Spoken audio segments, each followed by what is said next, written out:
सरकारच्या वतीनं आज या विषयावर निवेदन येणार आहे। आमचे 2-3 मुद्दे सभापती महोदय आहेत। मिसिंग लिंकचा विषय या ठिकाणी सांगितला की या मिसिंग लिंकच्या बांधकामाचा विषय असेल किंवा पाऊस पडणे। माझा मूळ मुद्दा दादा यातला विषय काय की IMDनं तुम्हाला 3 तारखेला सांगितलं होतं, अलर्ट दिला होता। 3-4 नंतर प्रचंड प्रमाणात पाऊस पडणाऱ्या IMDचा अलर्ट होता। तुमचा अलर्ट RMCचा 1 तारखेपासूनचा होता की पाऊस पडणार आहे। मग माझं म्हणणं काय की IMDचा अलर्ट असताना मग मुंबई पुणेवर हायवेवर दरड कोसळते, हा दर मनसूनचा प्रॉब्लेम आहे। तुम्ही त्याची उपाययोजना कंट्रोल रूममधनं त्या पद्धतीच्या इन्स्ट्रक्शन जायला पाहिजे होते की 3-4 तारखेला प्रवास तिथला थांबवावा। सभापतीमध्ये रेल्वे लाईनवर या ठिकाणी दरड कोसळली, आम्ही समजू शकतो JCB तिथं पोहोचू शकत नाही। हा नॅशनल हायवे आहे, जगातला आपला ड्रीम प्रोजेक्ट म्हणून मुंबई पुणे एक्सप्रेसवे आहे।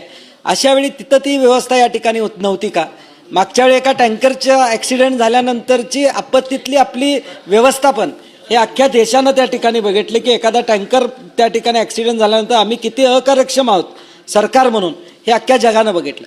मग अलर्ट असताना सुद्धा सरकारने या ठिकाणी पावलं उचलली नाहीत, हा सभापतीमध्ये महत्त्वाचा या ठिकाणी विषय। आणि त्याचबरोबर दुसरा उल्लेख मुंबईचा या ठिकाणी केला। मुंबई महापालिकेनं 80,000च्या वर 80,700 काहीतरी झाडं ही फेलिंग म्हणजे बारीक करायची, छाटणी करायची अशा पद्धतीचं नियोजन केलं। त्यातलं 94% झालं असं मुंबई महापालिका म्हणते। राहिलेले 4,000 झाडांच्यावर त्यांनी कारवाई केली नाही म्हणतं, परंतु त्या 4,000 झाडं पडलीत का याचाही माहिती या ठिकाणी मिळणं गरजेचं आहे। चेंबूरमध्ये जे झाड पडलं आणि एक व्यक्तीचा मृत्यू झाला, त्याचा BMCनं गार्डन डिपार्टमेंटनं रोड डिपार्टमेंटला लेखी कळवलं होतं। हे झाड 12 मेला व्यवस्थित आहे असं सांगितलं आणि 25 मेला त्याच्याबद्दलची कारवाई त्या ठिकाणी केली, परंतु रोड डिपार्टमेंटला लेखी कळवलं होतं गार्डन डिपार्टमेंट BMCनं की या बाबतीत कन्स्ट्रक्शनमुळं हा विषय या ठिकाणी होऊ शकतो।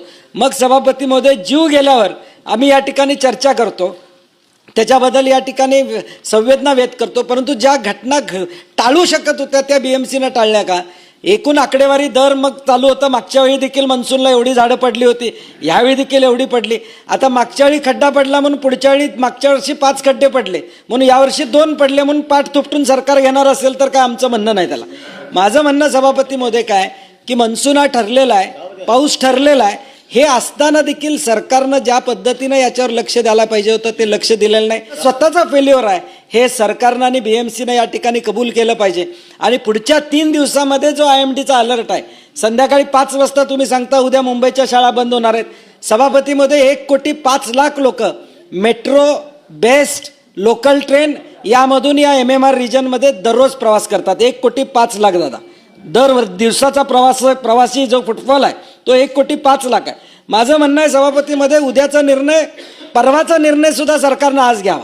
ठीक आहे, चुकेल निर्णय, परवा दिवशीचं कदाचित हवामानाचं चुकेल अंदाज आपल्याला, परंतु आत्ता जो किमान अंदाज आहे दादा त्याच्यावर 2 दिवसाचे निर्णय घ्यावेत आणि लोकांना सतर्क राहण्यासाठी सरकार काय करणार आहे विस्तृतपणे उद्या यावं। फक्त 24 तासाचं न बोलता त्या ठिकाणी सरकारनं भूमिका घ्यावी अशी माझी विनंती आहे। सबस्क्राइब करा।